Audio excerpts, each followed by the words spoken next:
रात के लगभग 11 बजे कुर्सियोंग के घने जंगलों में एक लकड़ी काटने वाला आदमी घर की तरफ अकेला लौट रहा था। अचानक उसे सड़क के किनारे एक परछाई दिखाई दी। वो परछाई किसी लड़के की लग रही थी, लेकिन उसका सिर दिखाई नहीं दे रहा था। जब उस आदमी ने पुकारा, रुको, तो वो रुका नहीं, बल्कि हवा में कहीं गायब हो गया।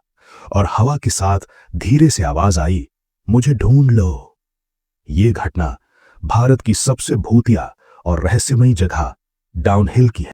कहते हैं कुछ जगहें सिर्फ इतिहास नहीं बनती, बल्कि वे अपने अंदर कुछ ऐसा समेट लेती हैं जिसे इंसानी आंखें देख नहीं सकती और इंसान का दिल समझ नहीं पाता। पश्चिम बंगाल के पहाड़ों के बीच बसा एक छोटा सा कस्बा कुर्सियोंग, यही है वो जगह जिसे कहा जाता है भारत का सबसे डरावना school, downhill school. Kurseong Darjeeling की पहाड़ियों में बसा वो शांत शहर है जहां दिन में सन्नाटा और शांति होती है, लेकिन रात होते ही यहां एक अजीब सी बेचैनी फैलने लगती है। कहते हैं डाउनहिल स्कूल, जो सन 1800 के दशक में ब्रिटिशों द्वारा बनाया गया था, कभी बच्चों की शिक्षा का केंद्र हुआ करता था। लेकिन आज यहां सिर्फ हवा की फुसफुसाहटें और डर का साया बसता है। स्थानीय लोग कहते हैं रात को अक्सर वहां किसी बच्चे के रोने की आवाज आती है, और कभी कभी किसी औरत के चीखने की आवाज, तो कभी किसी के कदमों की आहट। ऐसा लगता है कोई पास तो आता है, लेकिन दिखाई नहीं देता। आप सोचकर देखिए, अगर आपको कहा जाए कि डाउनहिल स्कूल के अंदर 1 घंटा बिताना है, तो क्या आप हिम्मत कर पाएंगे? डाउनहिल स्कूल का निर्माण ब्रिटिश काल में लगभग सन 1880 में हुआ था। उस समय इस इमारत का नाम विक्टोरिया बॉयज हाई स्कूल था। शुरू में ब्रिटिश अधिकारियों और रेल कर्मचारियों के बच्चों को यहां पढ़ाया जाता था। फिर सन 1926 में इसका नाम बदलकर डाउनहिल स्कूल कर दिया गया, और आज भी ये भारत के सबसे पुराने विद्यालयों में शामिल है। ये स्कूल पहाड़ के उस हिस्से में बनाया गया था जहां कभी अंग्रेज सिपाहियों को मरने के बाद दफनाया जाता था, यानी कि ये स्कूल कब्रिस्तान के ऊपर बना था। सन 1900 के शुरुआती कुछ वर्षों में बच्चों ने शिकायत दर्ज कराई कि उन्हें यहां कुछ काली परछाइयों जैसा कुछ दिखाई देता है। कभी गलियारे के अंत में चलता हुआ, तो कभी खिड़की पर खड़ा हुआ। पहले तो लोगों ने कहा कि यह बच्चों का भ्रम है, लेकिन सन 1920 के बाद ये घटनाएं और भी ज्यादा गंभीर होने लगी। मिस्टर जैक्सन नाम के एक अध्यापक रात में रजिस्टर जांच रहे थे। तभी अचानक उन्हें किसी के कदमों की आहट सुनाई दी।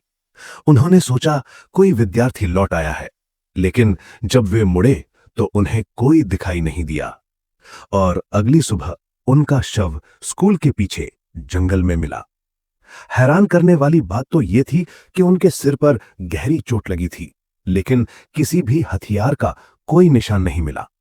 रिपोर्ट में लिखा गया कि यह एक एक्सीडेंटल फॉल है। कहते हैं इस घटना के बाद स्कूल की दीवारों से एक अजीब सी ठंडक महसूस होती थी। कई बच्चों ने इस डर से स्कूल छोड़ दिया, और कुछ स्टाफ सदस्य अचानक से गायब होने लगे। धीरे धीरे ये घटनाएं इतनी ज्यादा बढ़ गईं कि सन 1955 तक स्कूल को पूरी तरह बंद करना पड़ा। लेकिन बात यहीं खत्म नहीं हुई।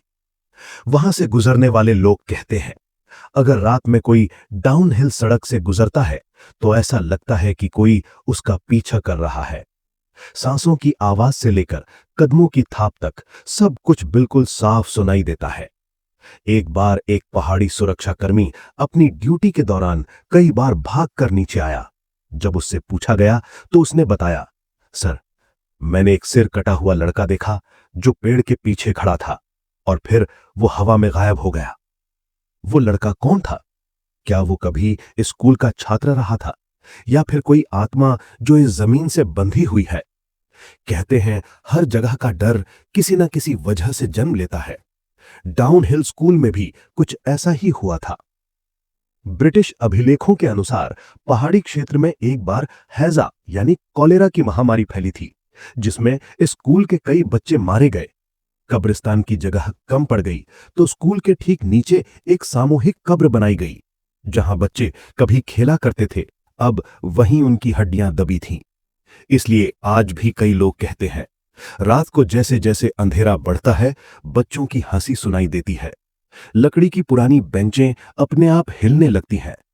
एक यात्री ने बताया कि वो अपनी पत्नी के साथ वहां घूमने गया था। सूरज ढलते ही उन्होंने एक काली परछाई देखी जो धीरे धीरे उनकी ओर बढ़ रही थी। वे भागे और जब थोड़ी देर बाद मुड़े तो वो परछाई उनके ठीक पीछे थी। वे फिर भागे और कुछ देर बाद सब शांत हो गया। लेकिन अगली सुबह पत्नी बोल नहीं पा रही थी। उसे डॉक्टर को दिखाया गया पर कोई फायदा नहीं हुआ और फिर वो कभी बोल नहीं पाई। आप सोच रहे होंगे कि ये सिर्फ अफवाह है या सच में यहां कुछ है। आज डाउनहिल स्कूल एक पर्यटन स्थल की तरह है, लेकिन जो भी वहां जाता है वो यही कहता है कि उसने कुछ अजीब सा महसूस किया। पैरानॉर्मल इन्वेस्टिगेटर्स ने भी कई कोशिशें की। उन्होंने विद्युत चुंबकीय क्षेत्र मापक यानी कि ईएमएफ रीडिंग्स और थर्मल कैमरों का उपयोग किया। रात के लगभग 2 बजे कैमरों ने किसी चलती हुई परछाई को रिकॉर्ड किया जिसका कोई मानवीय ऊष्मा चिन्ह यानी कि हीट सिग्नेचर नहीं था। यह देखकर पूरी टीम बुरी तरह डर गई। टीम ने डर के कारण जल्दी जल्दी सामान समेटा और वहां से निकल गई। टीम के एक सदस्य ने बाद में बताया, जब मैं बाहर आ रहा था तो मुझे किसी ने पीछे से धीरे से कहा, डोंट लीव। लेकिन जब मैंने पीछे देखा तो वहां कोई नहीं था। आज भी वो रिकॉर्ड ऑनलाइन उपलब्ध है और उसे देखने वाले आज तक हैरान रह जाते हैं। एक बार कुर्सियोंग के घने जंगलों में हवा कुछ ज्यादा ही ठंडी और भारी लग रही थी। सड़क के किनारे धुंध तैर रही थी और दूर कहीं उल्लू की आवाज बार बार सन्नाटे को तोड़ रही थी। इसी रात 4 दोस्त अपनी टॉर्च लिए डाउनहिल स्कूल की तरफ जा रहे थे। चारों दोस्तों ने तय किया था कि वे इस रहस्य का सच खुद देखेंगे। भूत प्रेत जैसी कोई चीज नहीं होती, यही सोचकर वे आगे बढ़े थे।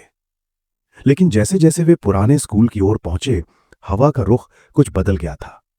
पेड़ों की शाखाएं हिल रही थीं और आवाज ऐसी लग रही थी जैसे किसी ने उसे दबा दिया हो।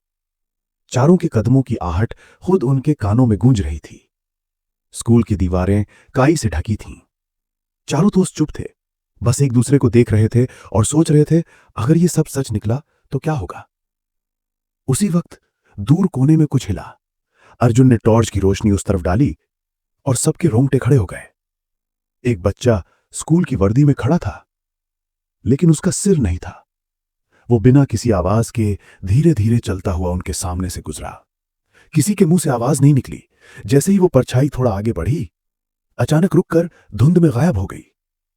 कुछ सेकंड बाद जंगल की ओर से बच्चों की हंसी की आवाज सुनाई देने लगी। कभी हंसी, कभी किसी के रोने की आवाज।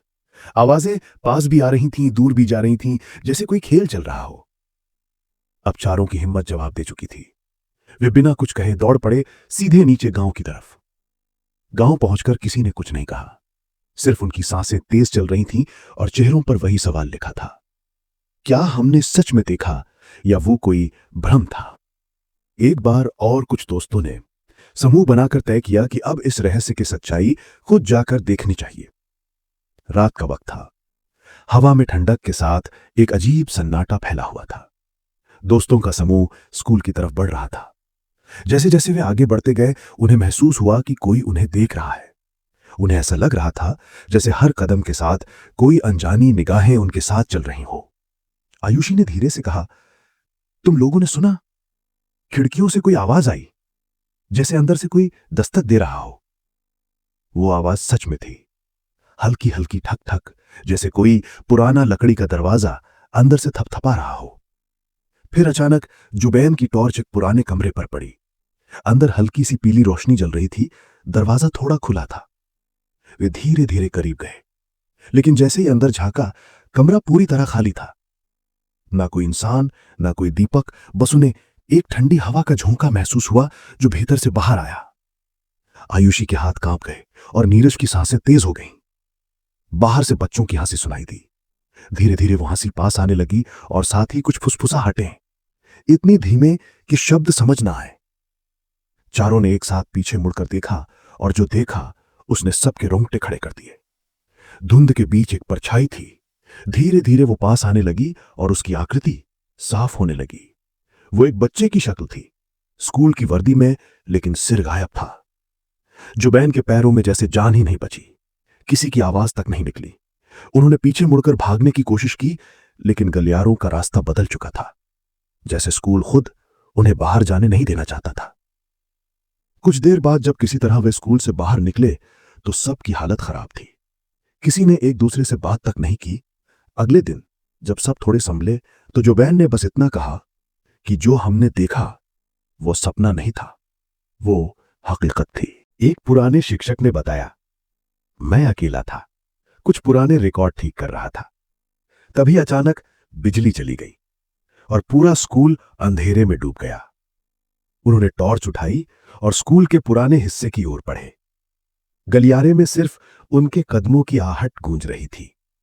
फिर उन्होंने कुछ सुना, धीमी धीमी फुसफुसाहटें। पहले लगा शायद बाहर हवा की आवाज हो, लेकिन जब ध्यान से सुना तो लगा जैसे कोई पास ही कुछ कह रहा हो। और फिर उसी के बाद आई हल्की सी हंसी की आवाज, बिल्कुल किसी छोटे बच्चे की। वे उस दिशा में आगे बढ़े जहां से आवाजें आ रही थीं। कमरा पुराना था, बरसों से बंद पड़ा हुआ। जैसे ही उन्होंने दरवाजा खोला, एक ठंडी हवा का झोंका बाहर आया। शिक्षक कुछ देर तक वहीं खड़े रह गए। वहां कोई नहीं था। अगले दिन जब उन्होंने चौकीदार से उस कमरे के बारे में पूछा तो उसने बताया, साहब, उस कमरे में बरसों पहले एक बच्चे की अचानक मौत हुई थी। कहते हैं उसकी याद अब भी यहां जिंदा है। यह घटना सन 2019 की है। डाउनहिल स्कूल के पास बसे एक छोटे से गांव का एक बच्चा शाम के वक्त जंगल में अचानक गायब हो गया। परिवार ने पहले सोचा शायद वो किसी दोस्त के घर चला गया होगा, लेकिन जब रात बीत गई और बच्चा घर नहीं लौटा तो पूरे गांव में हलचल मच गई। लोगों ने टॉर्च और लालटेन लेकर जंगल की तलाश शुरू की, लेकिन बच्चे का कोई पता नहीं चला। अगली सुबह कुछ बहादुर युवक और स्कूल के छात्र उसकी खोज में फिर से जंगल की ओर निकले। काफी देर भटकने के बाद उन्हें एक सुनसान खंडहर के पास बच्चों की हल्की हंसी और चीखें सुनाई दी। आवाजें पास भी थीं और दूर भी, जैसे कोई खेल चल रहा हो, पर वहां कोई दिखाई नहीं दे रहा था। वे सावधानी से आगे बढ़े, तभी धुंध के बीच उन्होंने एक अनजानी परछाई देखी। छोटे बच्चे जैसी आकृति जो कुछ पल उनके सामने ठहरी और फिर धीरे धीरे हवा में विलीन हो गई। उस जगह के पास जब उन्होंने जमीन खोदी तो मिट्टी के नीचे से पुराने जमाने के बच्चों के जूते, किताबें और टूटे खिलौने निकले। कुछ दिनों बाद वही लापता बच्चा अचानक वापस मिल गया, थका हुआ, डरा सहमा मगर जिंदा। उसने बताया कि जब वो खो गया था तो उसे बार बार एक शांत सी परछाई दिखती रही जो उसे जंगल के खतरों से बचाती थी और रास्ता दिखाती थी। उसने कहा, वो कोई बुरी आत्मा नहीं थी, वो ऐसा चाहती थी कि मैं घर पहुंच जाऊं। यह घटना पूरे गांव और स्कूल में चर्चा का विषय बन गई। किसी ने इसे चमत्कार कहा, किसी ने रहस्य, लेकिन जो उस बच्चे की आंखों में था वो झूठ नहीं लग रहा था।